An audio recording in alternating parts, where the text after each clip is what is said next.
Hey,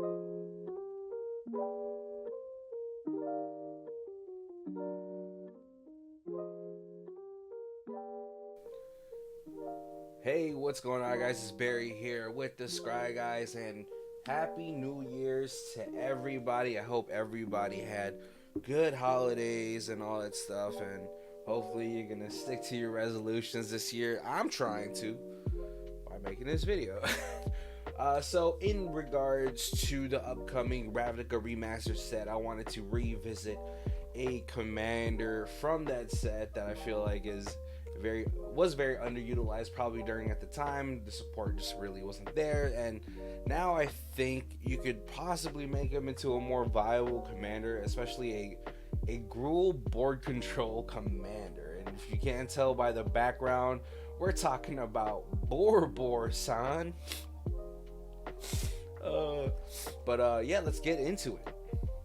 We're talking, I don't know how to say the whole thing. Borborygmos Enraged is a 2 red, 2 green legendary creature Cyclops from the Gatecrash set of the Ravnica. Trample, when it deals combat damage to a player, reveal the top 3 cards of your library, put all land cards revealed this way into your hand and the rest into your graveyards. Discard a land card. Borborygmos. Alright, Borbor deals 3 damage to target creature or player. So this and it's a 7/6. So this is going to be pretty land heavy, because if we're going to be chucking lands, chucking some terrain at these people, then we're definitely going to need a heavy land count. And so first off, we're gonna go to our lands, and this is gonna be, by the way, this is gonna be a sort of budget build. It is like 150, which is a little more than I would have liked to, but just to make it a viable, at least kind of keep up with the maybe bigger budget decks, we kind of need that extra $50. So, you know, and it's really just a couple cards that are making up a chunk of that. But we kind of need those cards to sort of make this kind of work, at least in my perspective. But we do have a bunch of cheap cards in here as well, budget friendly cheap cards, you know. First off, so we got forest, and we're gonna be having 19 basic lands for the basic forest. For our mountains, we're gonna have 15 basic forests or mountains, and then for our dual colored ish type of lands, we're gonna have around 11. You could push it up to maybe 47. That's what I kind of had it up there for a bit, until I realized, I was like, let me squeeze in just a couple more spells that I think I might need to make this a little bit more viable. But we're gonna also have ways to drop extra lands. And of course, we got to start off with the friendliest dinosaur. 2 Wayward Swordtooth, 2 in the green. Creature dinosaur. It has ascend. You may play additional lands on each of your turns, and it can attack unless you ascend, which means unless you have 10 or more permanents. But it is a 3 mana 5/5, so that's par for the course. We got Mina and Den Wildborn, 2 and Gruul. Legendary creature elf ally. You may play additional lands on each of your turns, but this one's pretty sweet because it could also give us more ammo back into our hands to chuck at either players or creatures. Where you could pay Gruul, return a land you control to its owner's hand, target creature gains trample. That one's kind of negligible just because our commander already has trample, but the ability to return a land to our hand, maybe when we need it the most, to maybe get rid of something detrimental, or even just something annoying as like a Esper Sentinel, is pretty good. We have Oracle of Moldiah, 3 in a green, creature El Shaman. You may play additional lands on each of your turns. Play with the top card of your library revealed. You may play lands from the top of your library. This one I haven't seen as much lately as I used to, but it's still really strong just because the top of your library is now acting like an extension of your hand, especially if you have more lands on there. Unfortunately, you can chuck lands from the top of your library. So that's just one drawback. And then we have Azusa, Lost But Seeking, 2 in a green, legendary creature, human monk. You may play 2 additional lands on each of your turns. I don't think I have to explain why that is nasty sometimes, especially if we're going to have 45 lands in the deck. We got other things too, like Nature's Lore, Rampant Growth, which is Nature's Lore Light. Summer Bloom, where we can play 3 additional lands on our turn. And we have Cultivate, and of course Kodama's Reach. Our commander does cost 8. I do have a couple of spells in here that I didn't list on the slideshow, where you put the lands into your hands. Those I wanted to sort of look at those more as ammo, like as bolts. Those cards are just putting cards into our hand that are basically just lightning bolts. Next week, and the last but not least, Storm Cauldron is a 5 mana artifact. Each player may play an additional land during each of his or her turns. Whenever a land is tapped for mana, return it to its owner's hand. So you're gonna want to play this after Borbor, after Borbor is on the thing, because you don't want to pay 8 and then return all those lands. Just put your commander down and then maybe bolt things out of nowhere, just because you're going to be at the worst possible situation. You want to be able to put Borbor out and then the next turn put this out, and then and then see how it goes. You want to play this maybe at the end of your main phase 2, or like not at the end of your main phase 2, but main phase 2, and then going into your end step. That way players are like, oh no, what do I do about this? It lets them put an extra land down, but I feel like we're gonna have a better or a more consistent way to put extra lands down to use and then to chuck. But I could already hear the collective moan the moment this spell hits and it resolves onto the table. It sucks. If you've ever been across from this and not had a way to kind of mitigate the whole situation, it's just a bad time for everybody. Except for obviously the player who plays it, because he's gonna have possibly the best situation to deal with this or get around it. But Borbor has friend. These are gonna be the creatures that we're gonna want to pair up with Borbor to make that terrain chucking ability even more broken. So we got Osier or Oher, I'm not sure if I'm saying it right. Oxino, Deepest Might from Lost Caverns of Ixalan, 2 and 2 red. Trample, for red source you control will deal damage and deal an amount of non-combat damage less than Osier's power to an opponent. That source deals damage equal to its power, and then when it dies it flips into the land. So our lands are now, our terrain chucking ability is going to go for 4 instead of 3. We have Soulful Mayhem Dominus, 2 and 2 red. If a source you control would deal non-combat damage to an opponent or a permanent an opponent controls, it deals double that damage, and then you could obviously make it indestructible. And then we have Torbrand, Thane of Redfell, 1 and triple red. If a red source you control would deal damage to an opponent or a permanent they control, it deals that much plus 2, so we're chucking for 5. These are just... If all 3 of these are on the board, it just gets nasty, obviously, right away.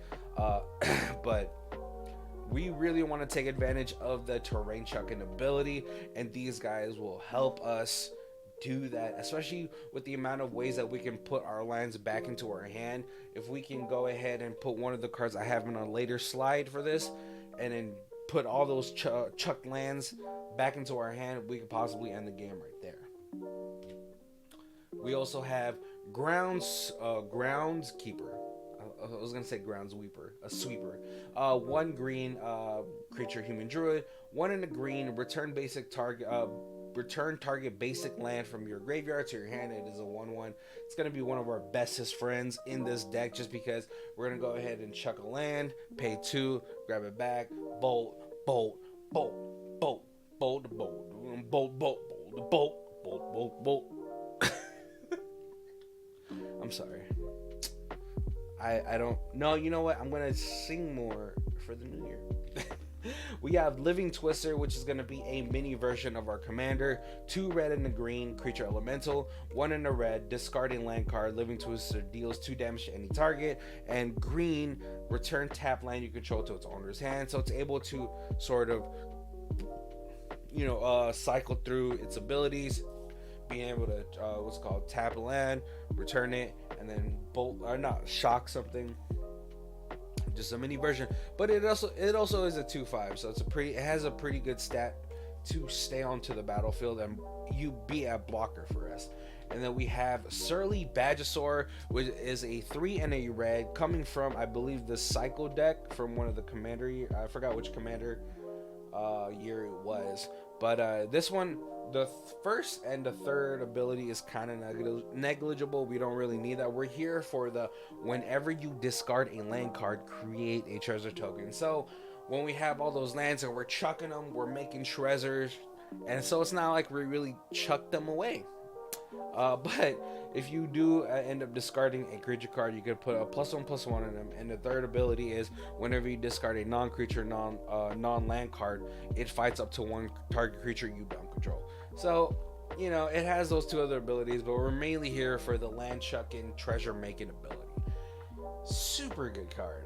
I mean, it fits into a decent amount of archetypes. Obviously, it's a discard type of decks, but for this one, super sweet. But how are we gonna get those lands that we chucked into the bin back onto the field? We got lands from the dead. We're gonna be using cards like Perennial Behemoth, 5 mana artifact beast. You may play lands from your graveyard, and it also has Unearth for 2 green. Return this card from your graveyard to the battlefield, gains haste, exile at the beginning of the next end step, or if it would leave the battlefield. Unearth only as a sorcery, which is sweet because if we have a couple of our extra land drop creatures onto the battlefield, then we could play at least a couple to sort of mitigate paying the 2 mana to unearth it. And then we probably have the best creature version of this, which is Ravnica Excavator, 2 and a green, creature Naga Cleric. You may play lands from your graveyard, and it's a 2/3 stat line. Just a Crucible of Worlds on a stick. We have Conduit of the Worlds, 2 and 2 green artifact. You may play lands from your graveyard, but I also like this for its ability to tap. Choose target non-land permanent card in your graveyard. If you haven't cast a spell this turn, you may cast that card. If you do, you can't cast additional spells. Activate only as a sorcery. We mainly want to use this because if we attack with Borbor, deal combat damage, look at the top 3, and they're not lands, we have to chuck them into the bin. So with this way, it gives us a little bit more room for recursion, but we're mainly here for being able to play lands from the graveyard. But yeah, super, like, I think it's a pretty underplayed card, underrated card. I definitely picked up a couple just because I feel like that's pretty good, you know. Like, I mean, I do use a fair amount of fetch lands in my non-budget decks, and you know, this would obviously help with that.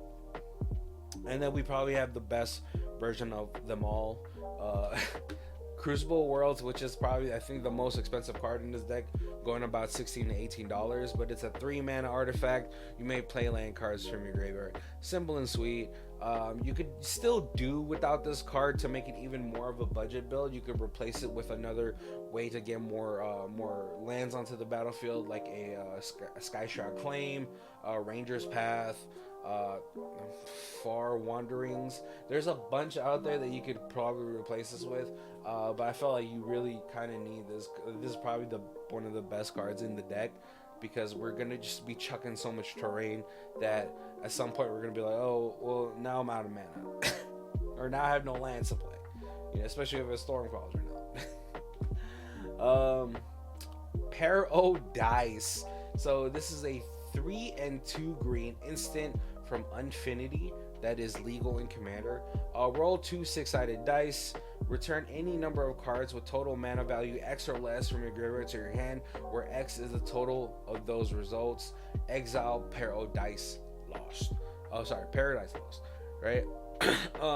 No matter what the actual results of the dice roll is, you're gonna be able to return all your lands back into your hand, just because they all cost 0, and then you get whatever the accumulative value of the dice that you roll back into your hand, so you can get other cards back. But the most important thing, obviously, is getting all your lands, and this being an instant speed, it's kind of nasty.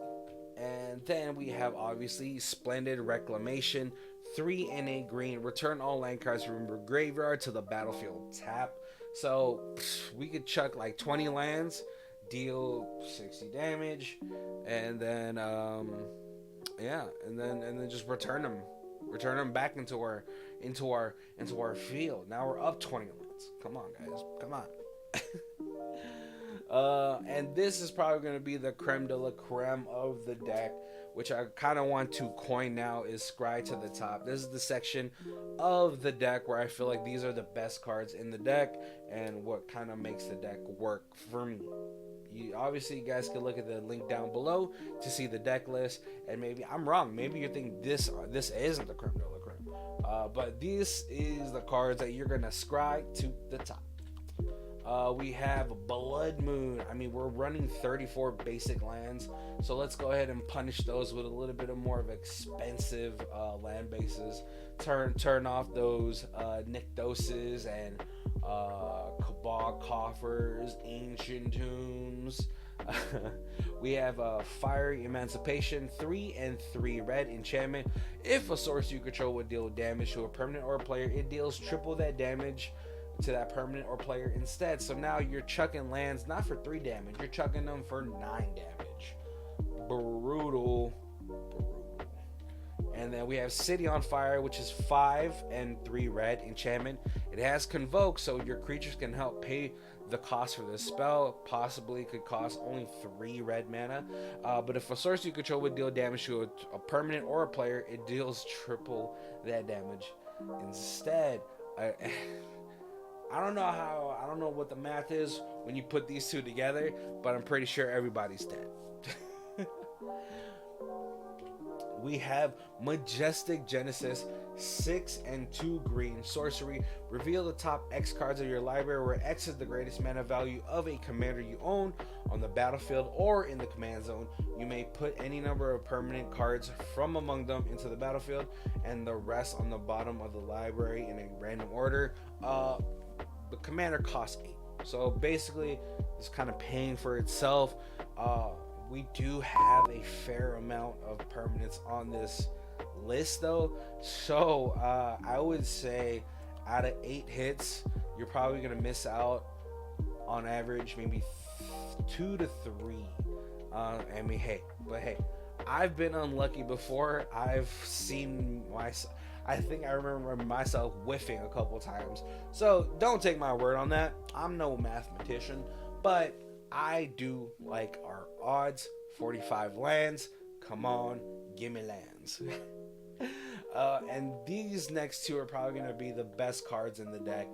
Snake Umbra, 2 and a green enchant creature. Enchanted creature gets +1/+1 and has, whenever this creature deals damage to an opponent, you may draw a card, and it has totem armor. So not only is it giving an extra layer of protection to our commander, but it gives our commander an ability that whenever it chucks a land, because it's dealing the damage, we're going to go ahead and be able to draw a card. So we're going to chuck a land, draw a card. Oh, it's another land, chuck a land, draw a card.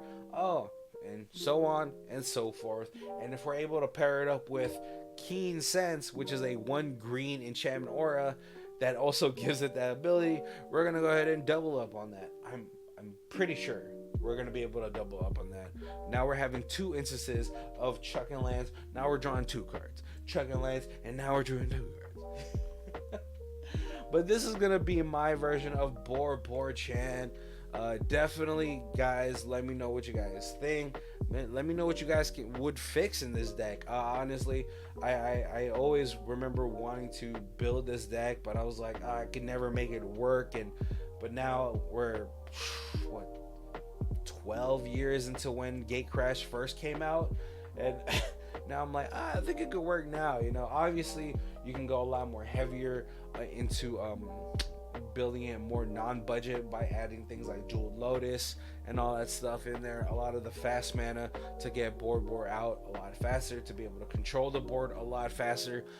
You could also possibly add in things like Grafted Exoskeleton to possibly infect people out, because it is dealing the damage. But yeah, definitely let me know what you guys think. Hopefully you guys enjoy this, And may the gods be with you on your Ravnica Remastered pulls. Get all the shock lands that you to your heart's content and all that stuff. Get the Cloudstone Curios and the Liliana the Dread Horror Generals and all that stuff. But hopefully you guys are having a great start to the new year, and have a good one.